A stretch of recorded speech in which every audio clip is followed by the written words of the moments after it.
Welcome to the Swing Left Nebraska podcast that's all about energizing communities, advocating for change, and making a difference in the great state of Nebraska. We'll dive deep into the heart of Nebraska's progressive movement, exploring the stories, strategies, and initiatives that are shaping the political landscape. We're here to amplify the voices of candidates, local activists, and community leaders who are fighting for a more equitable, inclusive, and prosperous Nebraska. Swing Left Nebraska is your go-to resource for staying informed about key issues, upcoming elections, and how you can get involved.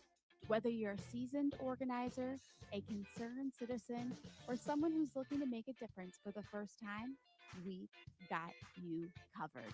Get ready to be inspired and let's embark on this incredible journey together. What is up? My name is Leah, and I am so thrilled you are here to join me on another episode of the Swing Left Nebraska podcast. We are deep into the special session. We are on week 4. Thankfully, Cindy Maxwell Ozdeck is here to join us again so she can help us unpack everything in the unicameral. We have a lot to get into, so let's do a show. Cindy, welcome back to the Swing Left Nebraska podcast. I thought before we got started on unpacking the camel from last week, we could do a little debrief about the Waltz rally that happened on Saturday, which was so incredible. Now, I was fortunate enough to be able to get an opportunity to stand right in the bleachers. So it was such a fantastic experience. And I'm so grateful that I got a chance to do that.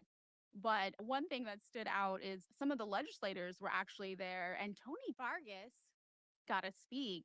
And when Tony came to the podium, the whole crowd just started chanting in unison, Tony. So you can feel the electricity and the excitement, not only for Waltz and the presidential ticket and VP ticket, but locally, the fire was there too. What are your thoughts? I know, I'm sorry you didn't get to get in, but you had your own experience outside. Yes, first off, just the people were so excited.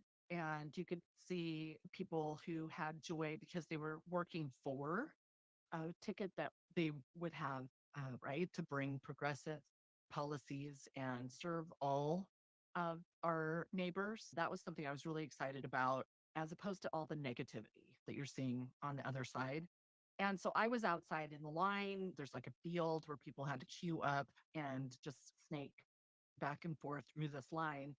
And so I had a chance to talk with a lot of people and was excited to see some of the candidates that were coming to the rally after having been canvassing. Like Marianne Folkert was there after having been canvassing all morning. And I was really excited to see her and the hard work that she's been putting in to try to defeat Kathleen Kauth. I saw Maggie Douglas. I know she had been, I think, in a parade earlier in the day. She came as she was in line. Allison King Walker, who's running for Millard School Board. So it was just great to see people who've been working hard. They were able to take some time and try to come and hear this really exciting and positive message. I was outside, so we were in the overflow area. And eventually the security line got to the point where we could get in as well. And I know everyone was so excited that Governor Walz actually came outside after the rally to give a little speech to people who'd been like standing and sitting in the sun all day. So I just think that he is someone who's really got good manners. I guess that's the way to put it. Someone who recognizes that everyone's going to be working towards the same goal, and just really appreciated how that all came together. It was such short notice and they did a great job. They did do a great job. And some of the senators that I saw there, obviously Tony Vargas, and then I saw Terrell McKinney, I saw John Frederickson and Wendy DeBoer. There may have been more, but those were just the ones that I saw. So speaking of senators, are you ready to unpack the unicameral from last week? I think we have quite a bit to digest, but if there's anyone who can help us unpack it and understand it, it is you, Cindy Maxwell Ozdex. Yeah, let's go there. Tell us about what happened last week. I think I'll start with Saturday. We're recording the legislature and live streaming it every day to share it on our YouTube page. We do that as a service to all Nebraskans, but is something we had begun for our study group members a few years back. And I think a lot of people were expecting, and what kind of Speaker Arch had predicted would be just a check-in day. That was not what happened. Senator Wayne had wanted to make some motions and bring the topic back up about how there is no relief for people are paying taxes on their electricity here in the state, and he had wanted to bring that topic back up. There was also real frustration that was spilling out onto the floor of the legislature. Senator Linehan and Senator Brandt were unhappy with the Farm Bureau. I guess the Farm Bureau had pulled their support over the evening hours between Friday night and Saturday morning. And so there were an interesting mix of senators who you might normally think would move in unison that were opposite of each other. It was really strange. And what they ended up doing was able to pull together and get Senator Brandt's LR2CA moved to the next. They meet on Monday. I believe it's a check-in day. And then Tuesday, LR2CA will still have one more chance to try to proceed. And that is the constitutional amendment that Senator Brandt brought to try to help decouple homeowner, owner occupied property taxes from corporate. And in Nebraska, that is something that needs to happen on the constitutional level so that then the senators would be able to use that as a tool to try to balance out the actual rate that are happening on property taxpayers when you talk about corporate owner occupied homes. And then already separated out is agriculture. So that is something that will be a topic coming up this next week. And I know that there's difficulty because they're running up against deadline to try to see if they can change the rules and get this on the ballot for November. Likely won't happen. It would be on the ballot in the future. And some senators were just saying, okay, let's wait till regular session. There are many senators who are saying, let's just wait till the regular session for all of this because it's been so chaotic. And what we're looking at right now is a very, what they're calling bare minimum package. And the governor's tax plan originally, if everyone remembers what he had recommended and proposed, Senator Linehan brought it at his request was LB1. And that was basically dead on arrival. And that's where they were going to be increasing and adding taxes on things that are currently exempted, et cetera. I went back and looked at the hearing for LB1 and just tried to give myself some information about what kind of numbers, how many people attended, and things like that. Because since they didn't move forward with LB1, if you go to the legislature website, there's no committee statement for that hearing. Since they moved forward with a different bill, we recorded it. There was a morning session and an afternoon session for LB1. And basically, there were 15 proponents, about 100 opponents, and 10 neutral that came to testify in person. And if you remember back, it seems like forever ago, but it was just 2 weeks. That hearing was announced with just less than a day notice. So there were Nebraskans who came, they got off work, they got daycare, they drove however they could to get there to oppose that bill. And when you look at the online comments, there were like 10 that were proponents, 365 opponents, and 9 neutral. And that was with less than a day notice. There was just really strong opposition from all corners to that bill. And what they ended up doing was moving forward with the modified plan that they inserted into Senator Brewer's LB 34. And that was filibustered on the floor of the legislature. They were able to come to an agreement to basically front load 1107 property tax so that people would get it on their statements instead of having to receive a later refund regarding their local taxes paid for school funding. And then there were caps on local municipal district, and it did not include or touch any sales tax exemption. All of a sudden on Thursday night, there was a flurry of new amendments that Senator Linehan filed to add back in to LB 34, and that just created such discord and tension on Friday that there were, I think, a lot of people wondering, where is this all going to end? There's really been a very strong concern about the appropriation cut that had been proposed in LB2 and 3 that Senator Clements, as the chair of the Appropriations Committee, brought at the request of the governor, including cuts to the legislature budget. And so that whole difficulty when you think of the balance between the different branches of government and that authority, the legislators have really not asserted their authority through this whole process. I've been thinking about this, and one of the difficulties when we think about what happened at the end of last session is that I think it was 388 was Senator Linehan's tax package. It was really omnibus, and it was not one that had been through the whole debate. I mean, it was like cobbled together. We're seeing this as a theme lately in the legislature, especially from the Revenue Committee. And that bill came down to the very last vote. It was the very last day of the session, and she pulled it because she didn't have the vote. So we never did get to see where senators truly stood on that package because it was never voted on that very last day. And the governor threatened, I use that word, promised, threatened, same thing, that he was going to bring them back into special session to address property taxes. And he went on this road show across the state and had these town halls. And he never did have one, though, in Omaha or Lincoln. And neither did many Omaha and Lincoln senators listen to their constituents, but there was a bipartisan group that came together for last minute listening sessions in Omaha and Lincoln, if you remember that Sunday and Monday before the special session started. And there were many revenue committee members who did not attend that were from Omaha and Lincoln districts, like Senator Von Giller, Senator Cowell. They did not attend the Omaha session. And in Lincoln, Senator Bostar, I don't think, if I remember correctly, I don't think he attended the one in Lincoln. And so the governor and revenue committee members, Senator Linehan didn't attend either. They weren't listening all summer, or they didn't take advantage of even the last minute listening sessions to hear what Omaha and Lincoln voters wanted to say.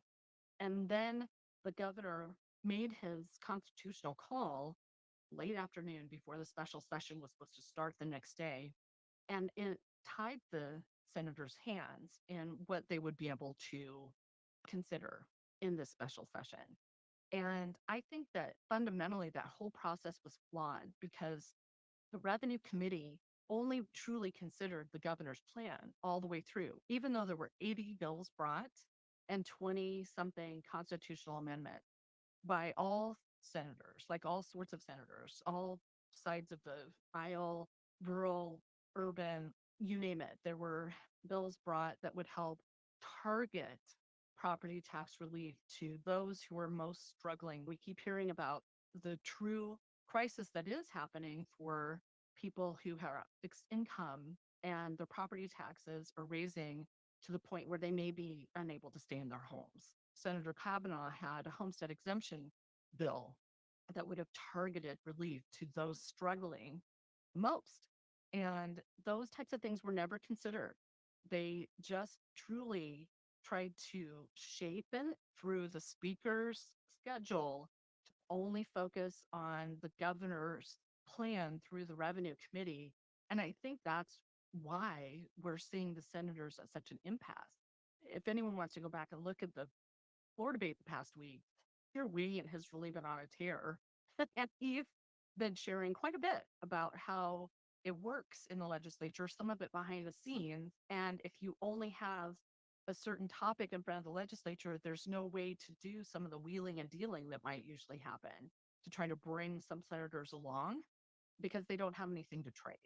And that's unfortunate because there are everyday Nebraskans who are struggling with this and wanted the senators to work on it during the regular session, let alone here during the special session.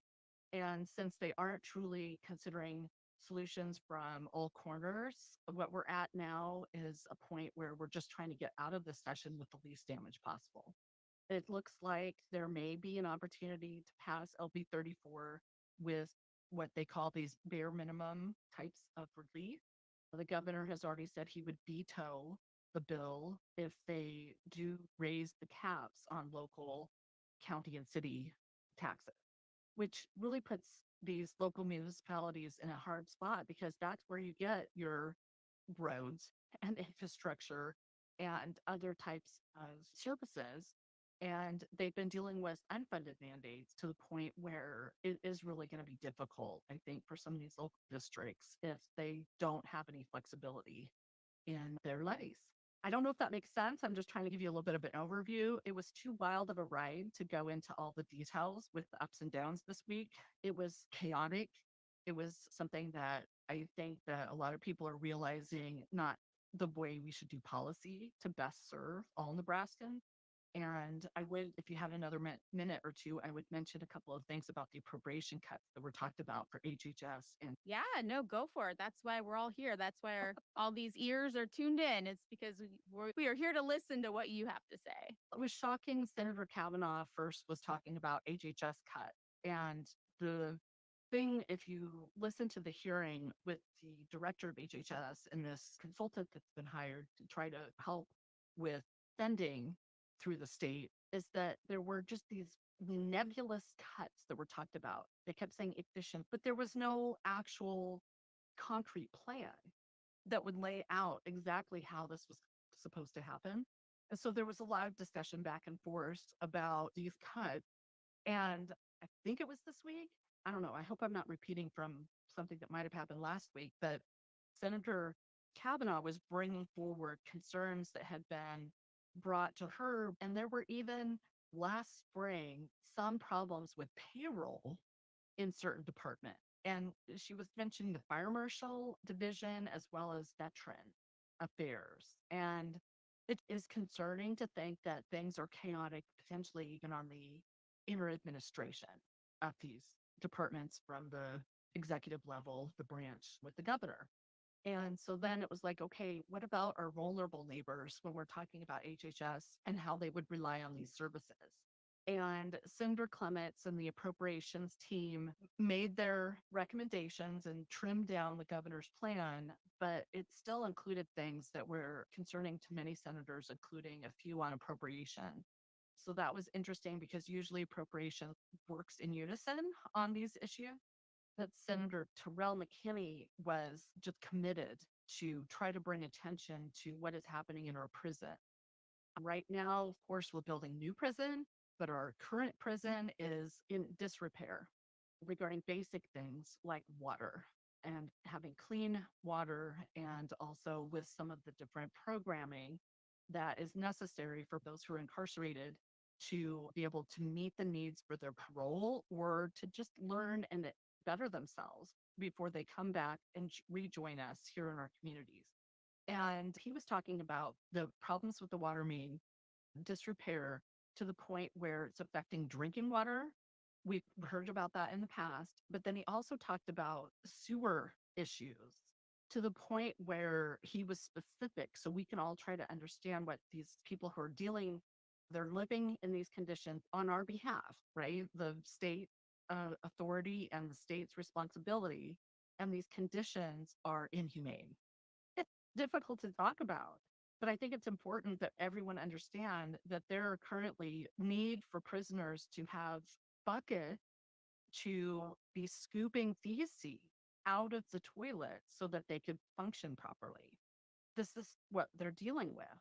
It's something that if we have any sense of responsibility, that our corrections department should be taking care of this very major issue.